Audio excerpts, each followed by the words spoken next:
45. Okay, 45. And then if you look at you have a higher percentage, which is Mizrahi and Sephardi, and then if we stop looking at the Jews, 20% Arab. So you literally have a brown population is clearly the majority of Israel. Like the whites are the minority there. I've seen it. Yes. Well, it's a little misleading because they promoted Ashkenazi Jews to marry Mizrahi Jews. So what you end up with is really half white. That's so, I don't think it's not really what I don't think it's promoted. People do tan. It is the Middle East. You do tan. Sure, no, I do. I got the numbers here. It says approximately 50 to 55 are Sephardic, Ashkenazis 30 to 35, Ethiopian 1.5 to 2%, and other mixed 10 to 15%. And first of all, I can only tell you from what Israelis have told me on here, but they did tell me that there was some racism at this, with the first generation that lived there. The European Jews kind of looked at the others as sure, yeah, they kind of looked at them as, all right, stop. They looked at, like, hey, shut the fuck up. I'm just Let me finish. You keep on you're ankle biting while I'm talking. Just shut up. Guys, you are. Guys, one at a time. Wednesday, shut the fuck up. I still haven't been able to talk. But no, Wednesday, I was in the middle of a sentence and you were talking. Hey, guys, stop telling her to shut the fuck up. Listen, Pepper, you got 30 seconds. Make your point. Then it's after. That's Wednesday.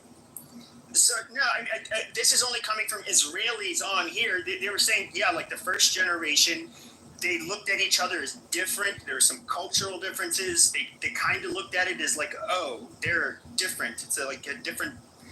It was kind of a little bit taboo to mix, but according to them, they're saying that is not a taboo at all anymore in Israel, and that it's not. They kind of just look at each other as being Jews, and they can You find a Jew you love, you can just marry them. It doesn't matter whether or not. Okay, so what I wanted to say is you made a comment. You made a comment that back in the day, countries attacked other countries, and there were slaves, and people conquered people. That was back in the days. We living in the 21st century, and because of World War II, all the countries got together and signed the Geneva Convention, and there's laws to war now. And everything that Israel is doing to the Palestinians, they are not following the Geneva Convention. We're not barbarians, okay? We're not living in the 1400s anymore, the 1500s anymore, the 1600s. We live in the 21st century.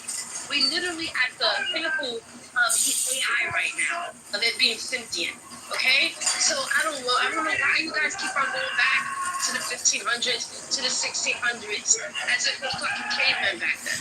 We're in the 21st century. Get with the get with it. I don't know which word. You made that comment. Oh, which is yes, I know, only because one person had said it doesn't matter how far you go back to the roots. No, you're clear that up. He's talking about the root of the foundation of the making of Israel.